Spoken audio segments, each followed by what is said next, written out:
milenial, apa kabar? Selama pandemi ini, aku yakin kita bisa melalui ini bersama-sama.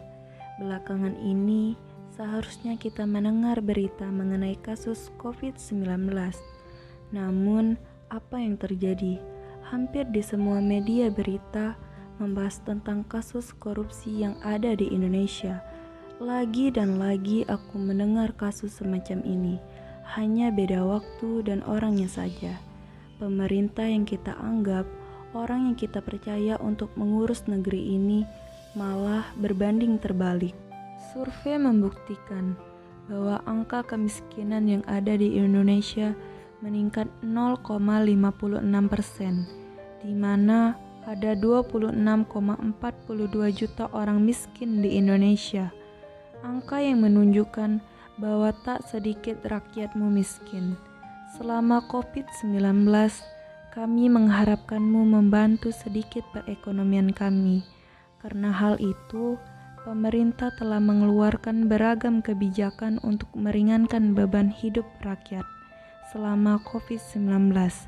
Kebijakan itu salah satunya bantuan langsung tunai atau dikenal dengan sebutan BLT. Tak hanya BLT, namun ada juga bantuan seperti sembako. Namun, keadaan ini menjadi celah bagi tikus berdasi. Yang tadi kami mengharapkan perekonomian membaik, justru semakin memburuk akibat olah tikus berdasi. Seharusnya rakyat mendapat sembako dengan kualitas yang baik, justru yang kami terima kualitas yang lebih rendah. Bahkan, kami menerima berita bahwa di Provinsi Banten terdapat 1,9 miliar dana bansos yang terindikasi dikorupsi.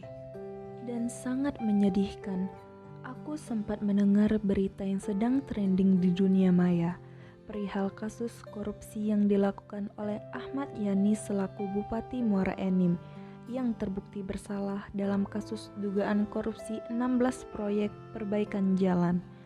Lalu kasus korupsi yang masih dalam kawasan Muara Enim, yaitu Muzakir Saisohar selaku mantan Bupati Muara Enim yang menjadi tersangka suap alih fungsi lahan. Bukan hanya dari golongan kepala daerah yang kerap menjadi tikus berdasi, namun menteri pun terlibat menjadi tikus berdasi.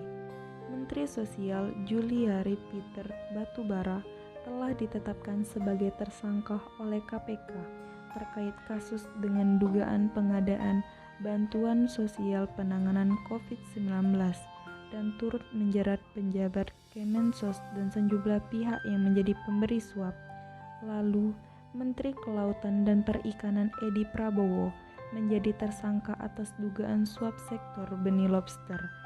Tak sedikit masyarakat Muara Enim kecewa akan berita ini, karena pemerintah yang seharusnya menjaga kepercayaan warga, namun fakta terkuak berbanding terbalik dengan apa yang terjadi di Kabupaten Muara Enim saat ini. Sudah ratusan triliun uang negara ditelan oleh koruptor untuk memperkaya diri sendiri dengan menggunakan yang bukan haknya. Seharusnya uang negara digunakan untuk kesehatan, pendidikan, dan lapangan pekerjaan yang lebih layak.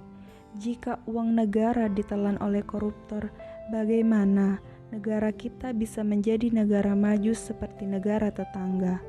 Mulai sekarang, ayo kita lawan tikus berdasi.